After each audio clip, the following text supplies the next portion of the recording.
Bom, o nosso entrevistado de hoje é o santista Luiz Alberto Pandini, jornalista apaixonado por automóveis, por corrida de automóvel, e que acabou de escrever um livro fantástico que eu recomendo.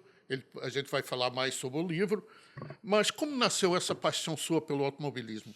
Cara, a paixão pelo automobilismo eu sei dizer. No dia que aconteceu o acidente que matou o Ronnie Peterson. Nossa, eu estava assistindo. Porque, assim, eu não ligava pra corrida, mas desde criança, desde muito pequeno, desde que eu me conheço por gente, sempre gostei de carro.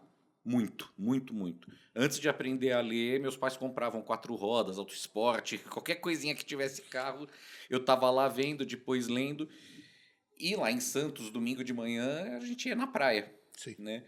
Nesse dia a TV estava mostrando a corrida e aí eu vi aquilo lá com fogo, fumaça, etc. Tal, já me deu uma impressão, né? Assim, eu não conseguia tirar aquilo da cabeça. E no dia seguinte o Rony morreu.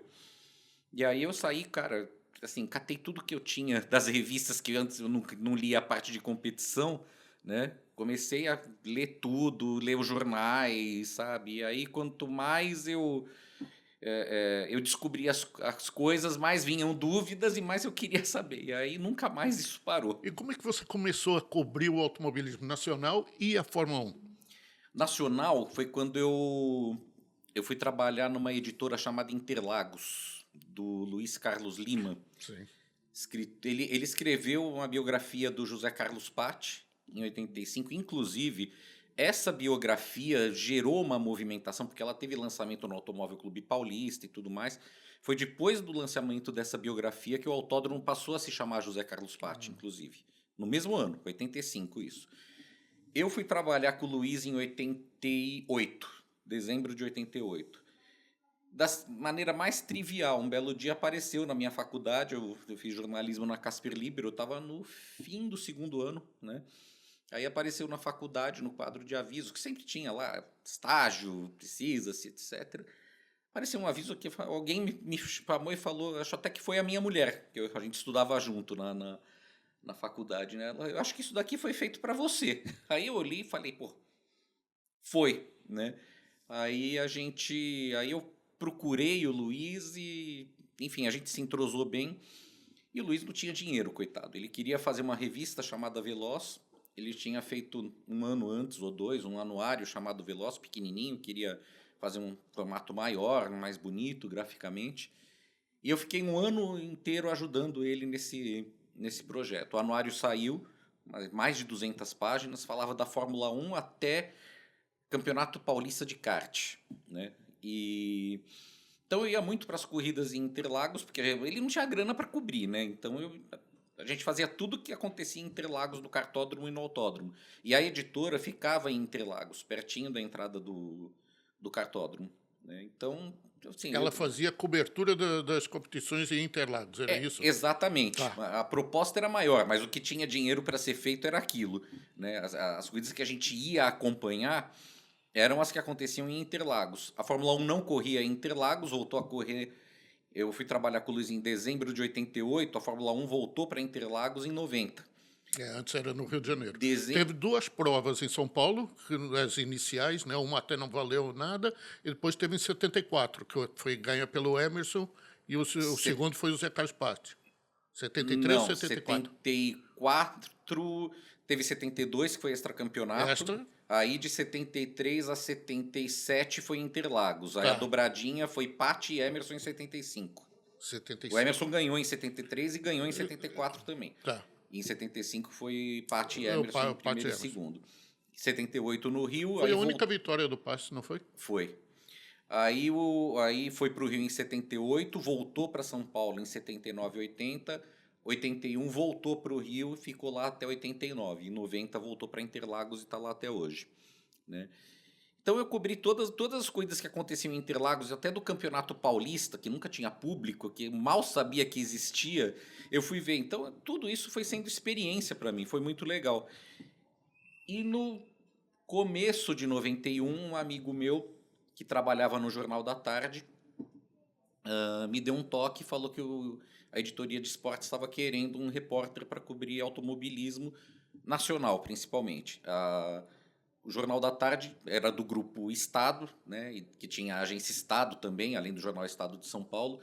Então, a cobertura internacional, a cobertura de Fórmula 1 era do Mair Pena Neto, a da Indy era do Jorge Medici, né, grande Jorjão. Jorge. E eles queriam, e o Jornal da Tarde especificamente, queria reforçar a cobertura de automobilismo nacional, das categorias de base,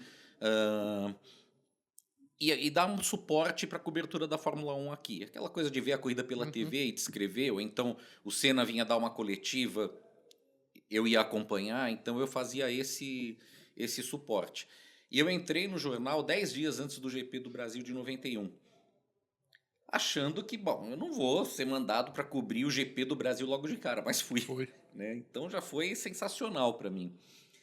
Então, aquele ano de 91, olha o que aconteceu, Fraga. O Senna foi tricampeão na Fórmula 1, Sim. o Christian foi campeão na 3000, o Rubinho foi campeão britânico de Fórmula 3, o Paulo Carcassi foi campeão de Fórmula 3 no Japão, e os pilotos brasileiros, o Afonso Giafone e o Marcos Gueiros, foram campeões, um no brasileiro e um no sul-americano, que eram 2 campeonatos que nos anos anteriores tinham tido muito domínio de pilotos argentinos, né?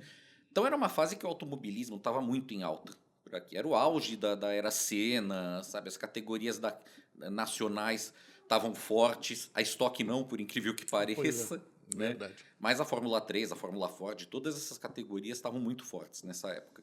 Então o jornal dava um espaço grande para cobertura. E o fato de eu ter feito cobertura do regional me fez conhecer muita gente que depois virou fonte para mim. Facilitou, sabe? Por exemplo, no GP do Brasil de 91, me escalaram para cobrir a pré-qualificação, que era o treino seletivo das equipes menores, digamos assim, né? E lá eu já conhecia um cara que era o João Alfran, que era preparador de carros de corrida em São Paulo e tinha entrado na Colônia naquele ano. Eu já conhecia o João Alfran, já tínhamos conversado a respeito. Então eu já tinha uma fonte ali, assim, eu já pude fazer uma cobertura, apesar de ser um foca, né? Tinha 22, 23 anos na época. Eu já estava fazendo uma cobertura com uma bagagem, uma experiência por trás. Isso fez diferença. E depois você foi o primeiro GP que você cobriu de Fórmula 1 na Europa, foi o GP da Europa em 93. 93, o GP de Donington. Que foi em Donington. Que foi em Donington. Que teve a famosa largada que todo mundo fala do Senna e que eu acho que o Senna foi brilhante, mas o Rubinho foi muito superior. Se fala muito, né, da primeira volta do Senna, se for por número de posições conquistadas, a do Rubinho. O Rubinho foi... Só que a TV não mostrou isso. Não. A TV não mostrou isso. Tanto que na sala de imprensa do autódromo, a gente estava vendo tal coisa e tinha o monitor da imagem, né, e o monitor da cronometragem. Todas as salas de imprensa da Fórmula 1 têm esse conjunto, né? E aí eu ia anotando no papel, né, o que estava acontecendo. Aí primeira volta eu fui anotando Senna, Prost, Rio, Barrichello. Opa, peraí, da onde veio, né? Ele largou em 12º e estava em quarto. E estava em quarto no fechamento da primeira volta. Ele passou 8. 2 bateram. É verdade, teve a batida dos dois, que eu não me lembro quem era foi. Era o Carl Wendlinger e o Michael Andretti. Esses dois bateram. Mas mesmo assim, passou 6. Não, brilhante. Ganhou 6 posições. Eu acho que foi muito. Na raça. Não, ele foi brilhante. Foi. E como é que foi cobrir essa primeira corrida? Cara, para mim foi muito marcante. Foi a primeira vez que eu fui para Europa. Nunca tinha ido para lá. Cobrir um GP na Europa era um sonho para mim. E eu tava feliz, né? É uma tensão, lógico, porque é muito diferente você cobrir um GP do Brasil com uma equipe completa e cobrir na Europa estando sozinho. Né? Quando você está assim, a chance de você estar apurando uma coisa no box 1 e tá acontecendo outra no box 20 é muito grande. Mas aí o pessoal meio que se ajuda, troca um pouco de informação, tem a rivalidade profissional, é claro, né? Mas eu tive muita ajuda de várias pessoas. Olha, eu viajei junto com o Bigola, o Wagner Gonzalez. Sim. Fiquei hospedado na casa dele em Londres. A gente foi junto para lá, dividiu o hotel, o quarto e tudo mais. Então ele me deu muita dica boa. O Flávio Gomes me ajudou, o Reginaldo me deu umas dicas, o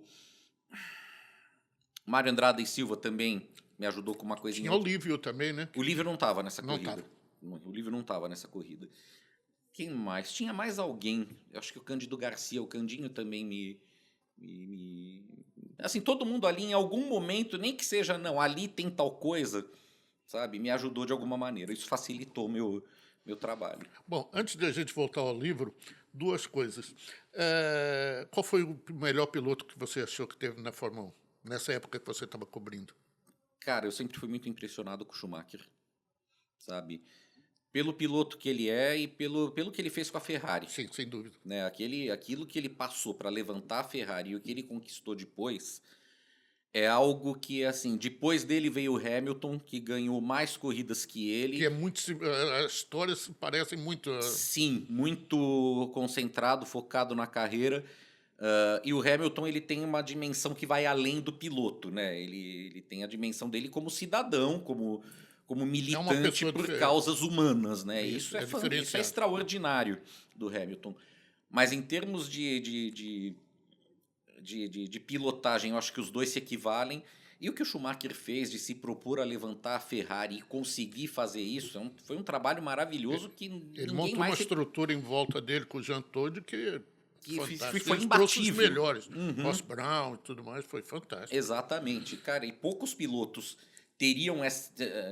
Eu nunca vi nenhum piloto trabalhar 4, 5 anos para colher os frutos. Sim, E conseguir, né? Porque às vezes você pode trabalhar 4, 5 anos e dar com os burros na água, né? claro. Ele não, ele colheu os frutos disso. Foi um desafio que vários pilotos fracassaram. Tô falando de Prost, de Mansell. O Senna recusou, não teve tempo de aceitar também. Então eu acho o Schumacher um piloto extraordinário.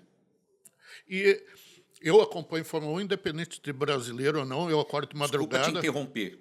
Um que eu não vi correr. Ah, Fangio. também. Fangio é. Eu vi alguns vídeos, vídeos antigos.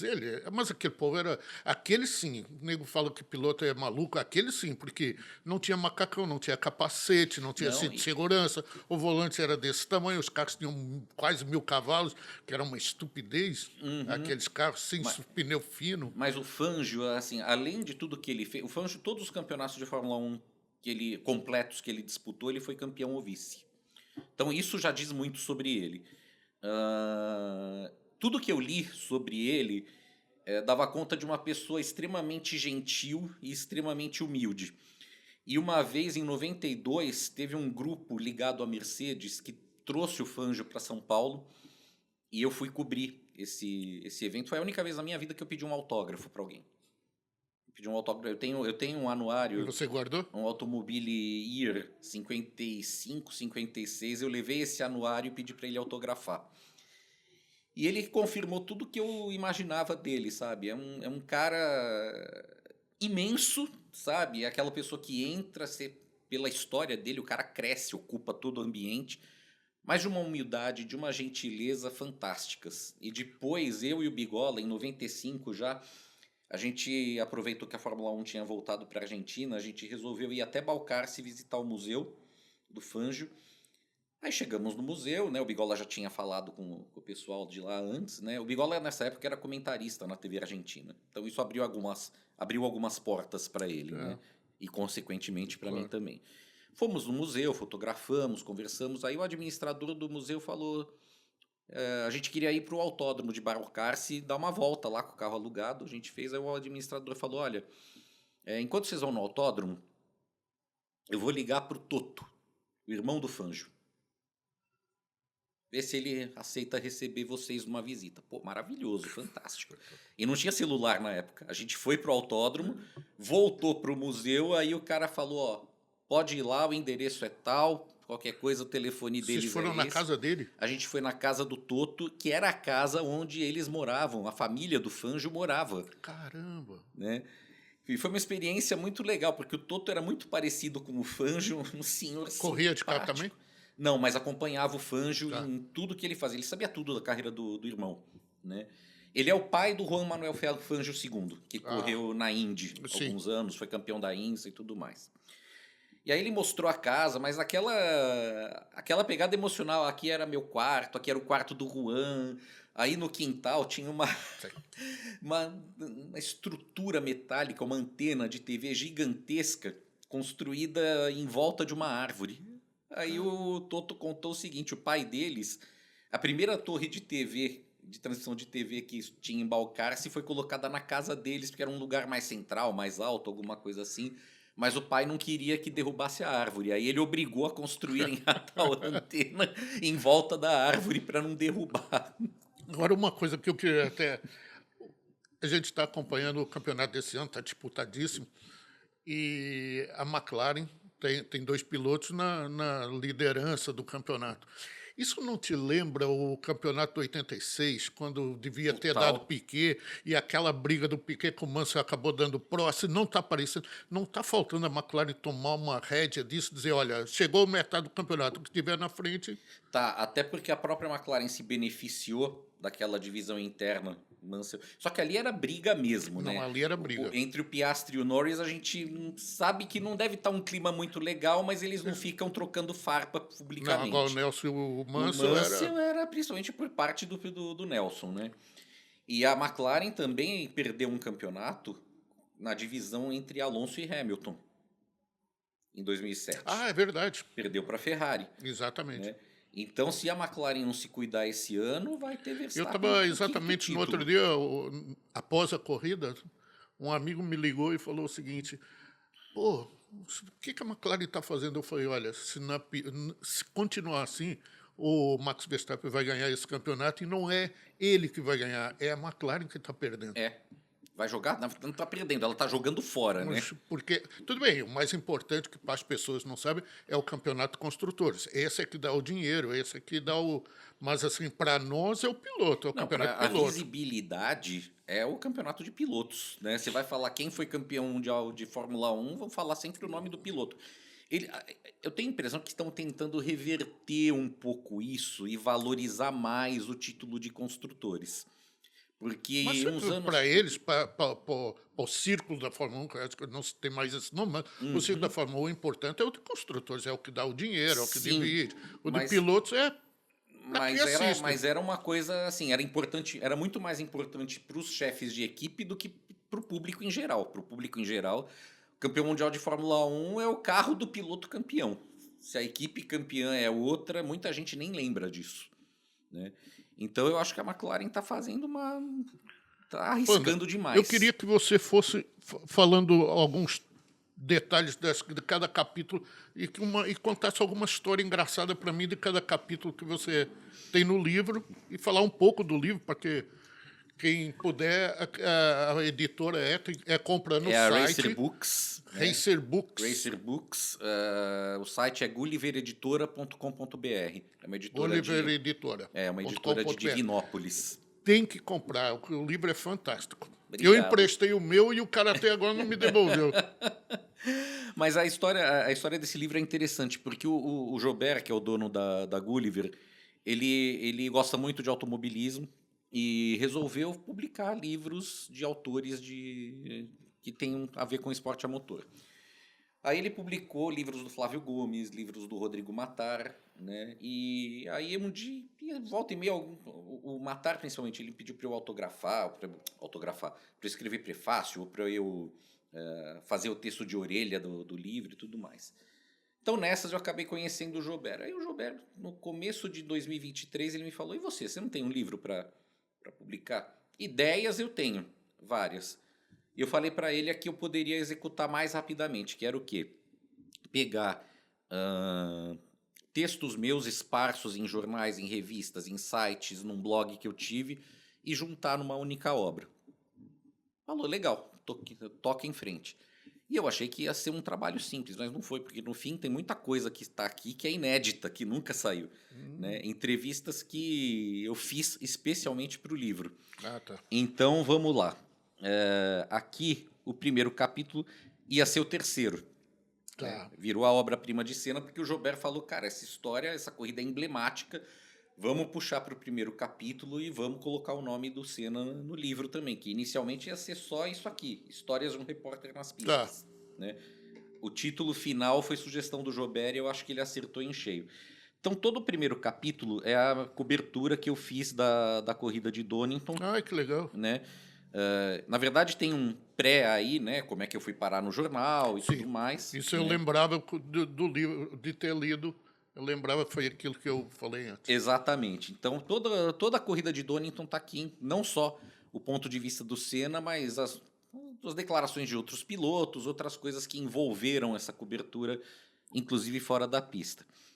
O segundo capítulo é consequência do primeiro.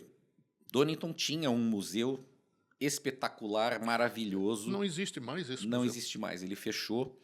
E quando eu e o Bigola fomos para lá, no fim de semana do GP, era impressionante. Fraga tinha cento e tantos carros de Fórmula 1, alguns de outras categorias. Tinha moto, tinha sidecar também, mas todos impecavelmente Pertenceu ao conservados. autódromo ou tinha um proprietário? Não, pertenciam ao... Como era o nome dele?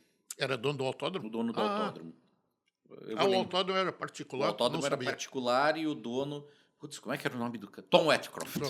Tom Wetcroft. Ele tinha a coleção e resolveu criar um museu. E os carros eram dele? Vários eram dele, tinha alguns de colecionadores que deixavam lá, né? Mas o museu tinha uns 130 carros e todos os carros... Eu sou detalhista com algumas coisas, né? E assim, eu não via nenhuma fonte diferente no número. O número que originalmente era grande estava pequeno. Cara, tudo... Parecia que o carro tinha saído do box nas corridas de 60, 70, 80 e foram para o colocaram museu. lá, né? Depois eu vi algumas imagens em que alguns carros já não estavam tão impecavelmente caracterizados assim. E já tinha muito carro que era tava lá em comodato, tava lá em consignação para vender até. Aí esses carros foram sendo devolvidos para os donos até que o museu fechou. Mas na época o museu estava no auge, aí eu fiz um capítulo falando só do Museu de Donington. Que além de tudo tinha uma loja que eu tive que me esforçar para não deixar todo o meu salário lá. Que a vontade era de comprar. Você quer uma história engraçada do capítulo 3, é boa, né? É a última vitória do Nelson Piquet na Fórmula 1. E para resumir a história, como é que foi essa corrida? O Mansell largou na frente, disparou. O Piquet largou em 8º, acho. Aí ele foi subindo de posição bem de pouquinho. Passou alguns carros, outros quebraram. Abriu a última volta, o Mansell estava mais de 50 segundos na frente. Nessa, o Nelson já estava na Benetton. Sim, foi a última temporada do foi aquela vitória dele do Moreno? Não, essa foi antes. Foi em 90. Tá. Essa daí o Mansell abriu a última volta com mais de 50 segundos de vantagem sobre o Nelson e quebrou. Bom, eu tava vendo essa corrida na redação, né? 91, ainda era foca, não viajei. E tinha um sujeito na redação que, à medida que o Piquet subia de posição, ele ia ficando meio desesperado. Ele soltava um cara, não pode ser, não sei o quê. Quando o Moreno parou, o Moreno era da Benetton também, e o cara meio que deu uma... Falou, ufa. Eu falei, pô, esse cara, qual é a dele, né? É cenista exacerbado? O que é? Quando o Mansell quebrou na última volta e o Piquet ganhou, o cara surtou, bicho. Ele saiu desesperado, gritando, puta que pariu, não pode ser, é muito azar. Falei, cara... Ganhou o brasileiro, pô. É que ele era um dos responsáveis pela inserção de anúncios no jornal e ele não estava encontrando um fotolito de um anúncio da Benetton que estava condicionado a uma vitória do Piquet ou do Moreno. Ai! Aí você imagina, na última volta... No fim era o chefe dele que tinha colocado num lugar diferente do combinado. Acabou achando. Não sei se publicou no dia seguinte ou no outro, mas achou. Então, que maluquice. Depois, então assim, tem umas coisas quando quem abre um jornal não tem ideia de como certas coisas foram parar lá, né? Esse capítulo 4 é de uma... Ele é muito concentrado numa corrida de Fórmula Ford em Guaporé que eu cobri, que acabou tendo vários acontecimentos paralelos, desde piloto que inventou fratura para não participar de uma corrida anterior, porque não podia perder patrocínio. Essa história eu não sei. Tá aqui no livro, né? Cara que inventou, que correu na Fórmula 1 e quase que um repórter muito bom, muito competente, mas que não conhecia automobilismo tão profundamente. Quase que o cara caiu, ele chegou a mandar a matéria para o jornal. E tem essa matéria aqui, sem nomes, é claro. Claro. E eu não conto também o nome do jornalista, porque é um cara que ele já morreu, mas ele era realmente muito conceituado, ele era especialista em esportes olímpicos, né? Então, pelo meu total respeito a ele, porque, cara, Claro. a gente tá sempre sujeito a cair num conto do vigário. Claro. Ninguém tá livre disso, né? Mas ele não tinha quebrado o braço, é isso? Era falta de Um piloto, grana? então, o tal do piloto, ele tinha 5 ou 6 patrocinadores e um tinha falhado um pagamento. Então ele tinha que correr para honrar os compromissos dele, mas ele não tinha a verba para isso. Então ele inventou um braço quebrado na corrida anterior a essa de Guaporé e voltou em Guaporé, mas não, você vai ter que passar pelo departamento médico. E o engraçado é que soltaram um release, né, falando que ele tinha quebrado, dando todos os nomes dos ossos que ele tinha quebrado. E eu conhecia o problema de patrocínio dele e eu falei, não, isso aqui tá esquisito. Aí eu liguei pro assessor, que é meu amigo até hoje, falei, escuta, aqui diz que o cara quebrou o braço numa queda na escadaria do escritório. Tem escadaria no escritório do cara? A resposta do meu amigo foi, ele não tem escritório. Só não passa para frente. Não, exatamente. Falei, tá bom, fiquei na minha, não dei nada, né? Nem do patrocínio, nem do braço quebrado. E aí, outro piloto nessa mesma corrida falou para esse jornalista que tinha corrido na Fórmula 1, que tinha sofrido um acidente grave, me inventou uma história. Eu falei, cara, nada disso aconteceu, esse cara nunca correu na Fórmula 1. Não, mas vamos lá conversar. E o cara tentou enrolar, eu falei, meu, esquece essa história. Aí ele esqueceu e meio que eu salvei o emprego. Não o emprego, não digo o emprego, mas salvei de uma situação constrangedora, né? Ele cometeu um equívoco E eu grande. tinha conhecido o cara ali, naquela viagem, né? A gente ficou amigo, não amigo de sair junto tal e coisa, mas a gente criou um bom relacionamento depois, né? Esse capítulo, esse jornalista e os 2 pilotos, eles estão com nomes fictícios, que eu não Tá. quis Mas expor. quem conhece, dá para... não. Cara, É muito... só se o cara conheceu a história na época, porque assim, eu criei nomes fictícios que era realmente para não Tá. expor ninguém. Eu pensei o seguinte, na verdade, o nome fictício foi a sugestão do meu editor, do Jobert. Ele falou, cara, em primeiro lugar, um já morreu. O jornalista eu já não queria expor de qualquer maneira, Claro. né? Ele falou, os pilotos, meu, é uma molecagem que eles fizeram 30 anos atrás, sabe? Você não sabe se você vai prejudicar a vida deles, você não sabe se um deles virou bandido e vai querer te matar. Então, Exatamente. cara, conta aí o milagre, mas não Não conta o falou santo, santo. né? Então, esse capítulo aqui para mim foi muito divertido, o capítulo 5, porque eu juntei várias coisas que aconteceram na minha vida desde a minha adolescência em Santos até chegar numa matéria que eu fiz para o Jornal da Tarde. É sobre um motorista de ônibus que ganhou um carro de corrida e foi correr em Interlagos na Fórmula Super 1600, que era a regional paulista, né? E ele era motorista da aviação Bola Branca.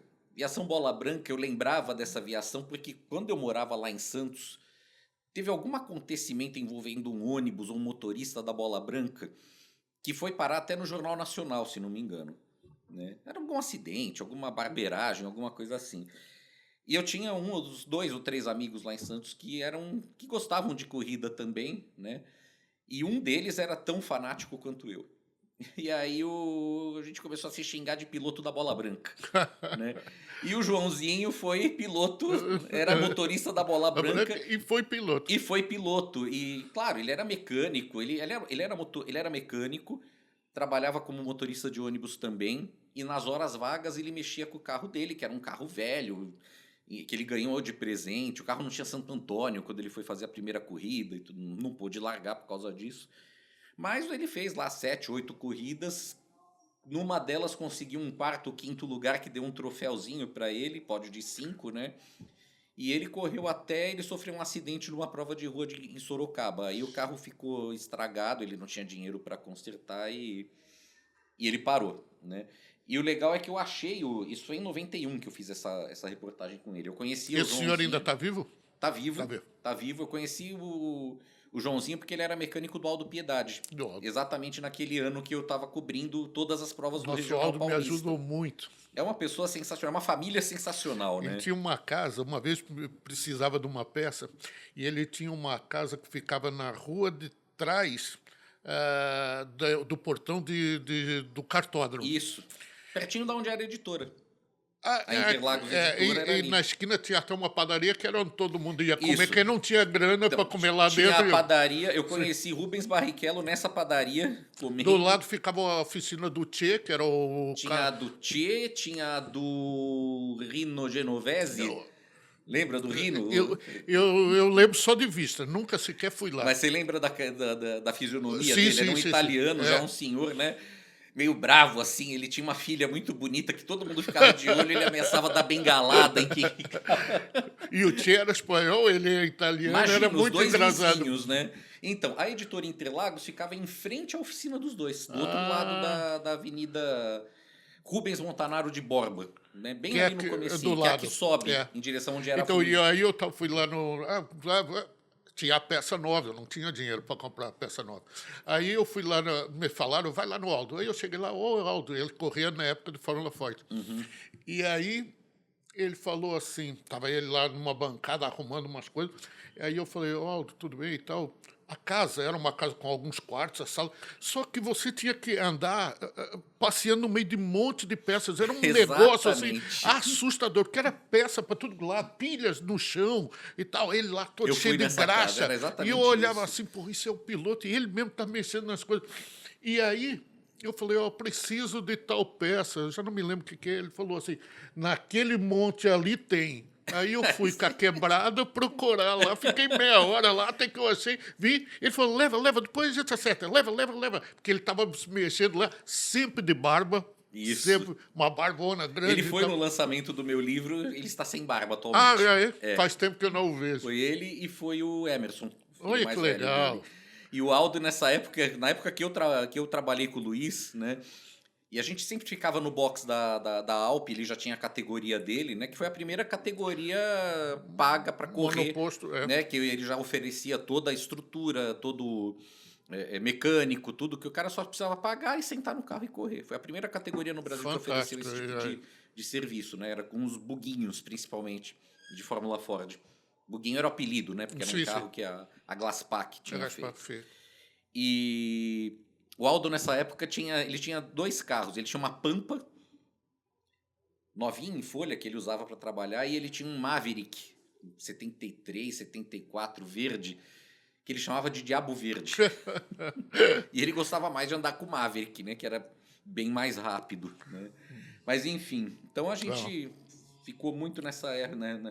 Então eu conheci o Joãozinho trabalhando para o Aldo, e quando eu já estava no jornal, me falaram, ó, o Joãozinho vai correr de carro. Eu falei, putz, isso rende uma matéria. Claro. Mostrei, dei a ideia para os chefes, eles falaram, vamos nessa. Esse capítulo 6, bom, foi o furo de reportagem da minha carreira, que foi a contratação do Christian Fittipaldi pela Minardi, que eu acabei dando antes de todo mundo. Eles iam divulgar em janeiro. Aí eu conto no livro como é que foi, né? O Moreno estava atrás de uma vaga na Minardi também, que só tinha uma. Só que a Minardi falou, olha, a gente contratou o Christian, procura outro lugar para você correr. E aí o Moreno ligou para o João Alberto Otazu, com quem eu tinha trabalhado antes. O Otazu me ligou, falou, ó, o Moreno assinou com a Minardi, assim, assado, tal e coisa. E eu dei a matéria com base em tudo que o Moreno falou pro Otazu e o Otazu falou para mim. Que são muito amigos até hoje. São muito amigos até hoje. E assim, era uma coisa que, cara, eu não tinha como ligar pro Moreno na Itália, ou em Mônaco, não lembro onde ele estava, para conferir a notícia. Eu ainda perguntei pro Otazu, pô, tem como eu falar com o Moreno? Ele falou, não, o Moreno me ligou e saiu de viagem, tal e coisa, mas o que ele me contou foi isso. Falei, tá bom, vou usar. Claro que eu não revelei fontes na minha reportagem, revelei aqui, né? E aí, assim, o meu editor, o José Eduardo de Carvalho, ainda falou, posso assinar isso daí que você está escrevendo? Falei, pode. Eu ia voltar atrás? Não ia, né? Aí no dia seguinte, a assessoria do Christian, o assessor dele era o Charlinho Marzanasco, nessa época. E aí convocaram uma entrevista coletiva do Christian e do Ilcinho para o dia seguinte. Como o plano era anunciar em janeiro, eu falei, opa, peraí. Então, alguma coisa aqui está acontecendo, né? Para quem não, só deixa eu te fazer um parênteses, por favor, Pano. Quem não conhece o Charles Marçanasco, foi um dos jornalistas, uma das pessoas mais fantásticas que eu conheci, um gênio, umas ideias, um negócio assim. E foi o assessor de imprensa do Ayrton Senna até a morte dele. Exatamente. E depois foi trabalhar na Audi, onde ficou até uns anos atrás, morreu recentemente, e ficou na Audi depois que saiu da cobertura do Ayrton Senna. Exatamente, é isso mesmo. Tinha trabalhado antes na Quatro Rodas, na Quatro Autosport, Rodas e é tudo. um jornalista com um Fantástico. currículo maravilhoso, né? E aí convocaram essa coletiva para o dia seguinte, num hotel lá em São Paulo. Aí eu cheguei, a primeira pessoa que eu vi foi o Ilcinho, que também eu já tinha um bom relacionamento com ele, né, nessa época. Ele me viu e falou... Isso é raridade, hein? O quê? Ter bom relacionamento com o Ilcinho. Não, mas assim, cara... Não, ele era gente... um baita cara, era um Sim. cara genial. Eu falo bom tem uma história, mas era uma pessoa difícil. Mas assim, quando eu falo bom relacionamento, eu digo o seguinte... toda vez que eu ligava para ele pedindo alguma informação, sabe, o cara me atendia.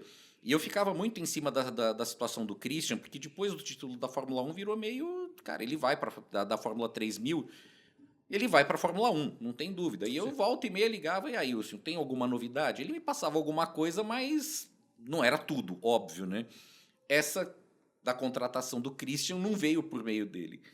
E aí ele falou, você tá doido? Não é Minardi, é Tyrrell. Só que ele começou falando sério e terminou dando risada. Eu falei, pô, agora eu tô aliviado. Tenho certeza. Exatamente.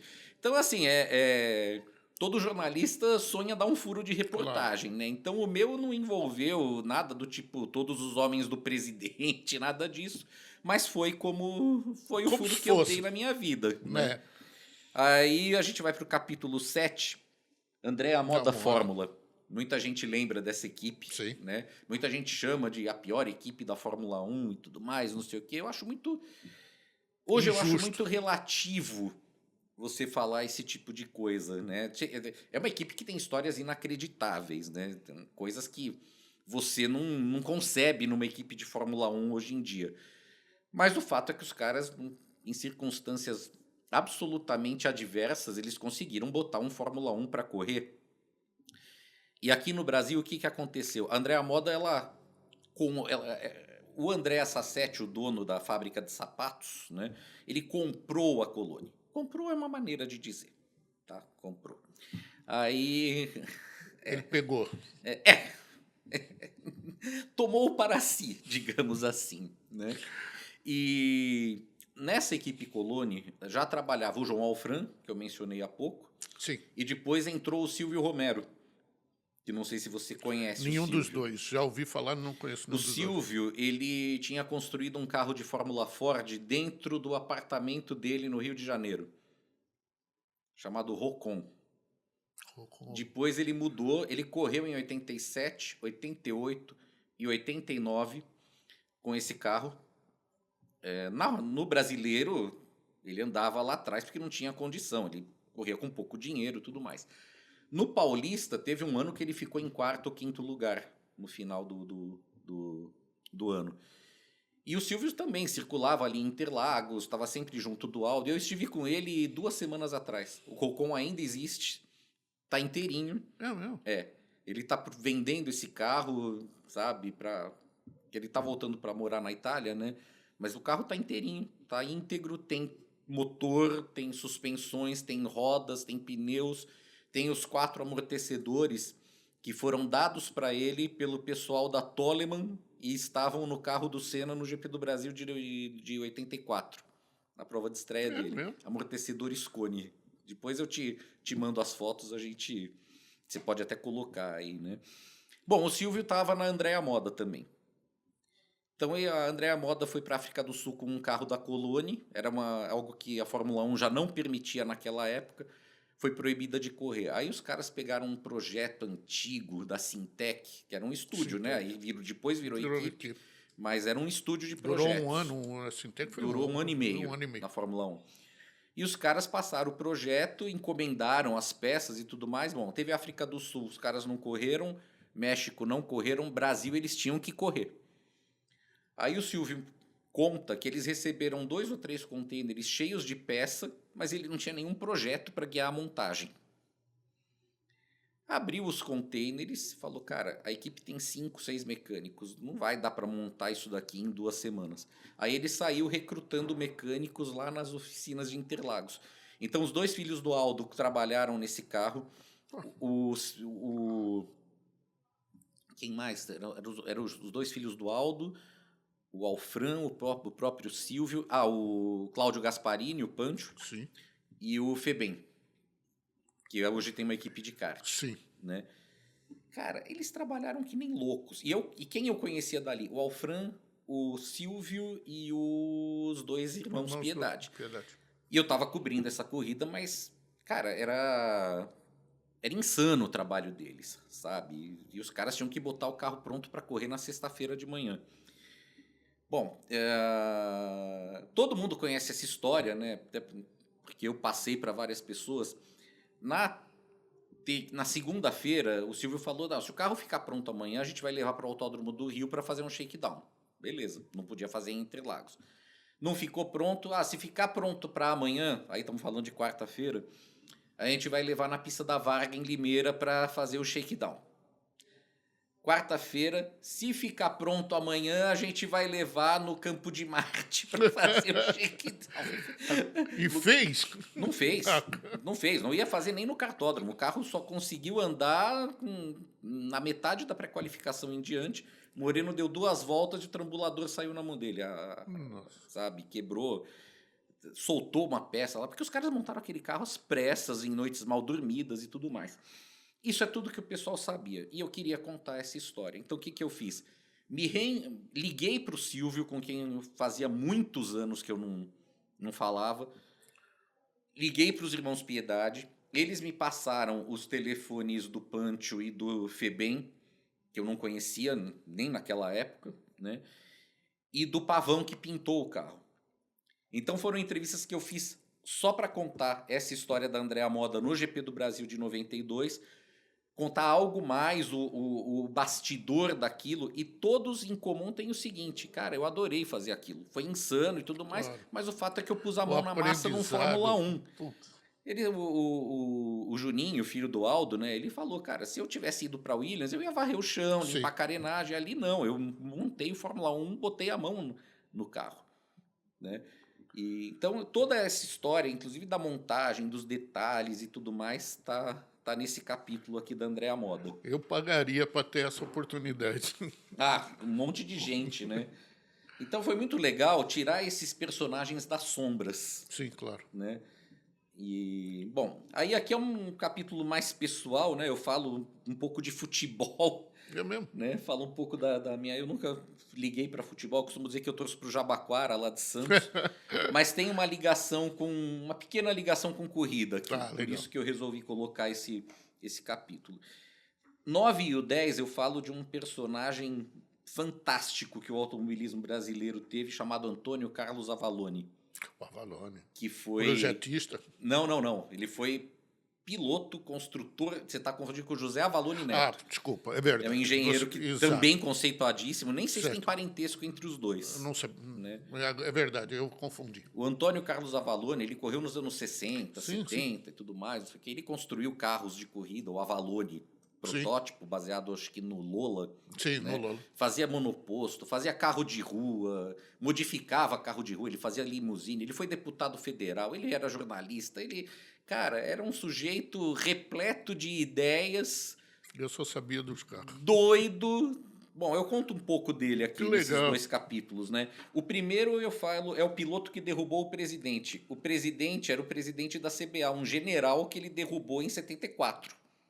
Ele derrubou, ele falou, ele entrou com um pedido no antigo CND, eu quero explicação para isso. 2 dias depois o general renunciou. E o outro capítulo em que eu falo dele é porque se não fosse o o Avalone é aquele filme do Roberto Carlos, a 300 km por Que hora. tem que assistir, mesmo que não goste do Roberto Carlos, tem que assistir aquele Mas, filme. cara, É fantástico. é maravilhoso pelo registro. O filme é uma água com É açúcar, isso. né? O filme é trivial até. Mas só de você ver aqueles carros, aquelas corridas. Interlagos antigos, São Paulo naquela Exato. época, o Rio naquela época também, né? O filme já vale por esse registro, né? E tem o Raul Cortez, tem o... Não, É o único... Dos 3 filmes do Roberto, é o único em que ele não canta. Mas é uma trilha sonora que eu acho muito boa, legal. a desse filme, né? O Erasmo, eu acho que ele tá ótimo Também tá. como chefe Chefe de equipe, né? Aqui é uma historinha do Jack Stewart com os motoristas brasileiros que me foi contada pelo Ricardo Strunz, que era um executivo da Ford, né? Como é que o Jack Stewart reconhece um motorista brasileiro? Ele diz que o motorista brasileiro criou a parada em movimento. A parada em movimento é o seguinte, numa placa de pare, os brasileiros não param. É raríssimo. Só Quase sempre eles alivia. dão aquela diminuidinha, dão uma olhada, se der para entrar, eles entram. Entendi. Porque na Europa, pare. Para, É pra parar mesmo. Sim, Só fazendo uma zero. parte aí nesse do Jack Stewart, você falou do amor que era o Fangio. Quando o Rubinho foi correr na Stewart, eu tive a oportunidade, a convite do Hélio Perini, de jantar com ele. Era o Rubinho, a mulher dele na época, o Jack Stewart, o filho dele, que o Paul, que acabou morrendo. Não, tá vivo. O Paul tá vivo? Ele teve um problema sério de saúde, câncer um câncer agressivo, mas... tá vivo? Não Tá sei. vivo. Perdoa, Paul. Mas é o seguinte, e a gente fez uma mesa.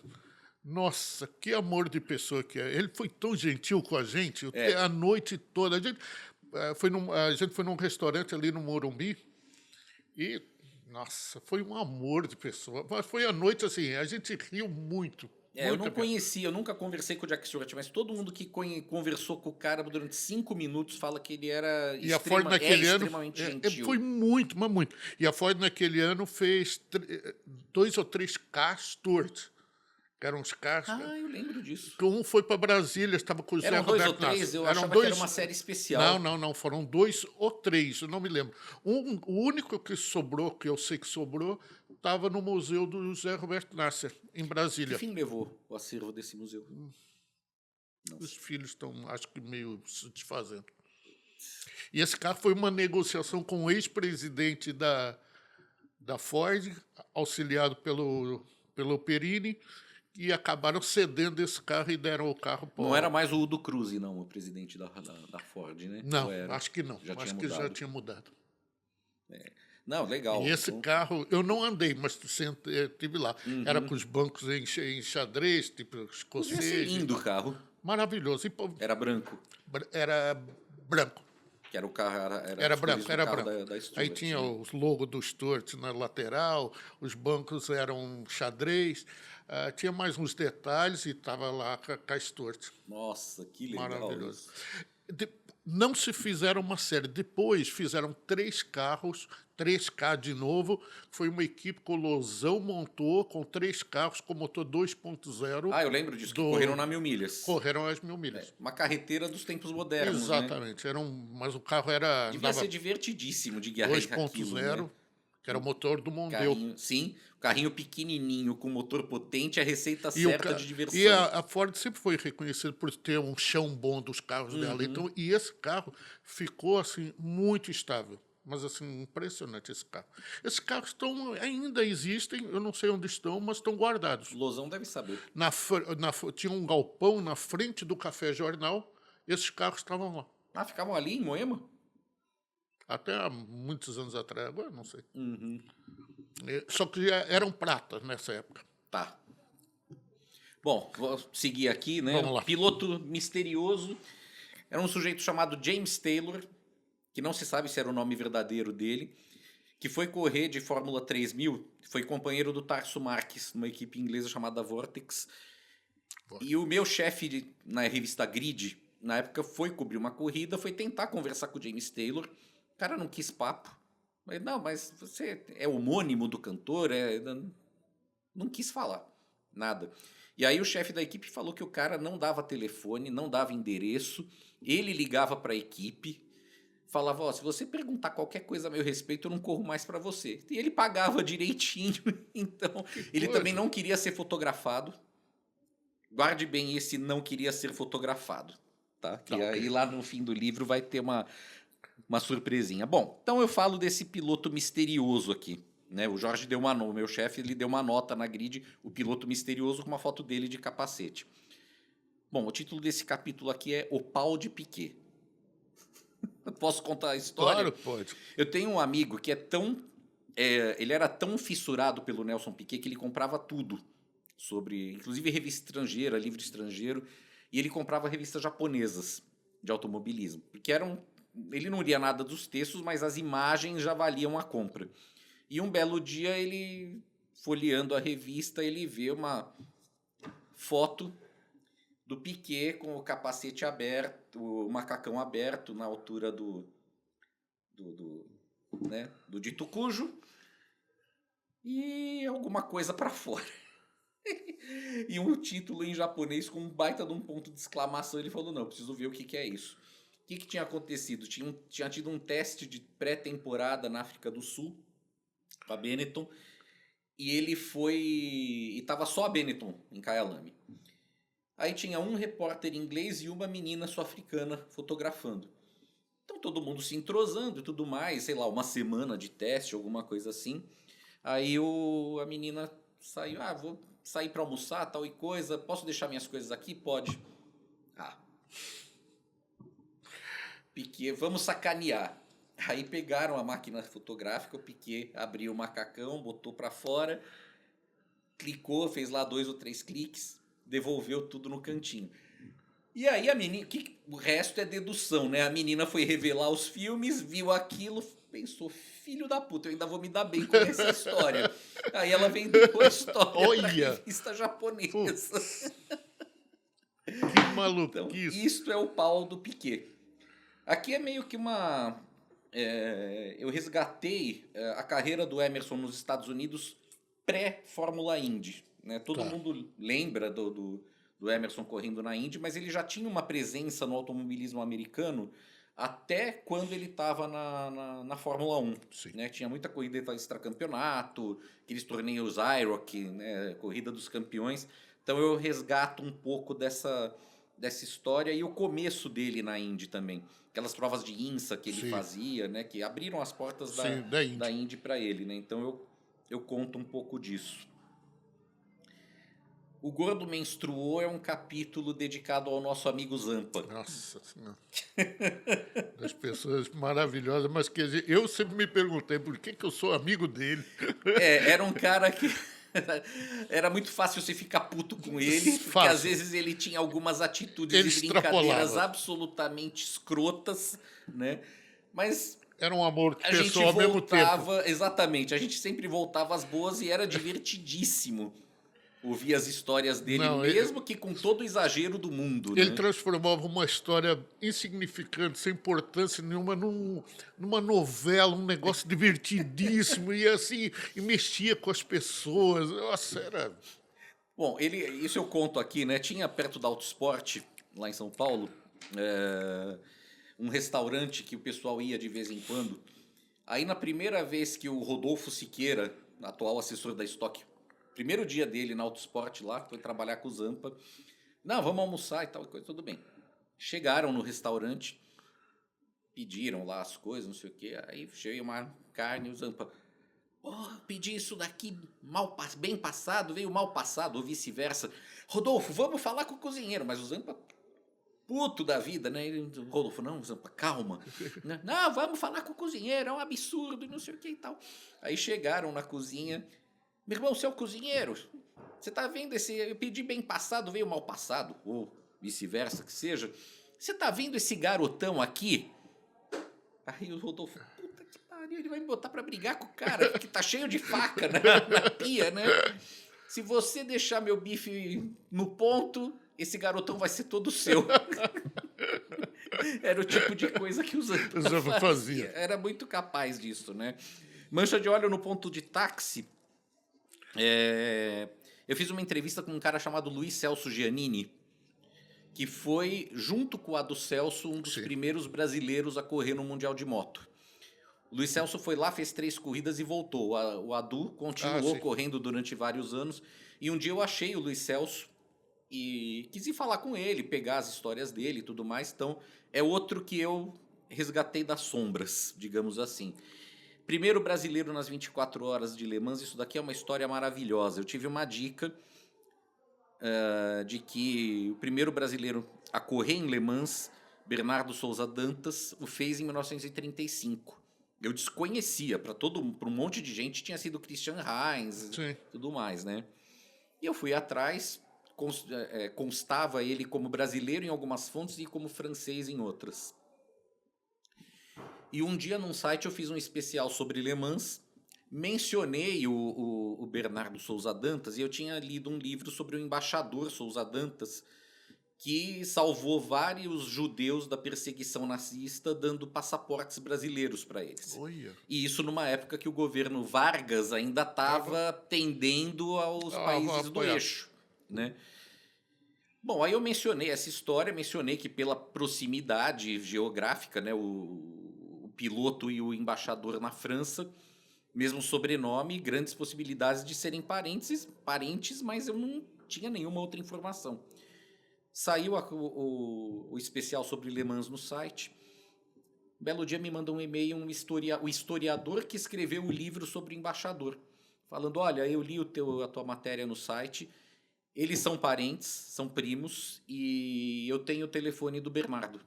Ele tinha entrevistado o Bernardo para o livro dele sobre o embaixador. E aí eu fui entrevistar o Bernardo e, enfim, me rendeu uma entrevista que é o único ping-pong que tem aqui no livro, sabe? Porque tudo que ele falou era tão extraordinário, né? Ele já estava com mais de 80 anos e ele tinha construído um avião na casa dele e tinha caído com esse avião um pouco antes. Aqui em Campinas ele caiu. Então é um personagem fantástico, né? E é legal que eu conto como que eu cheguei a isso, né? Aqui a gente volta a falar do Senna. É o GP do Canadá de 93 que o Senna estava muito descontraído, falou demoradamente com os jornalistas brasileiros, porque imagina como é que era o Senna num fim de semana de GP. Todo mundo queria falar com ele. Então acabava um treino, ou mesmo depois da corrida, um tempo depois, formava-se aquela roda imensa de jornalistas em torno dele, ele atendia em português, em inglês e em italiano. E várias vezes, eu enfiava meu gravador onde eu achava que ele estava e gravava, né? Na quinta-feira, antes do GP do Canadá, ele estava... O horário da gente já tinha ido para o saco, o autódromo estava meio vazio, a gente estava lá atrás, eram 7 ou 8 jornalistas brasileiros sentados numa mesa, e ele falando, brincando, sorridente e tudo mais. Então eu conto o que tinha por trás dessa descontração. A depredação foi pelo seguinte, né? Nesse mesmo dia teve uma final de um campeonato de hóquei, muito tradicional, que o time do Canadá estava disputando, e ganhou. E a torcida depredou a cidade. Caramba. Estilo futebol aqui, sim. sabe? E, assim, eu contei isso pro editor de esportes, ele falou, escreve a respeito. E saiu uma matéria minha na editoria de Internacional, que eu achei sensacional. Nossa. Né? Claro que não é um relato só meu, eles pegaram alguma coisa de material de agência, que eu não tinha acesso, não tinha internet, né, gente? Vamos lembrar disso, bem mais né? difícil. Então, foi outra matéria que eu gostei de fazer, apesar de não ter nada a ver com corrida. Esse capítulo 19 e 20 eu falo de quando eu fui trabalhar na Grid, que era uma revista de automobilismo. E o meu sonho de moleque era trabalhar numa revista de automobilismo, né? Então, nesses 2 capítulos, eu conto como foi, o que eu vivi, conto essa história do Fangio também, o meu passeio de carro no traçado de Indianápolis com o James Garner, né? Pô, que legal. Eles têm vários safety pace cars, né? Que lá se chama pace cars. E o James Garner estava guiando um deles. Aí os jornalistas faziam uma fila e entravam no primeiro que vagava. Eu falava, puta, eu queria muito ir com o James Garner. E consegui.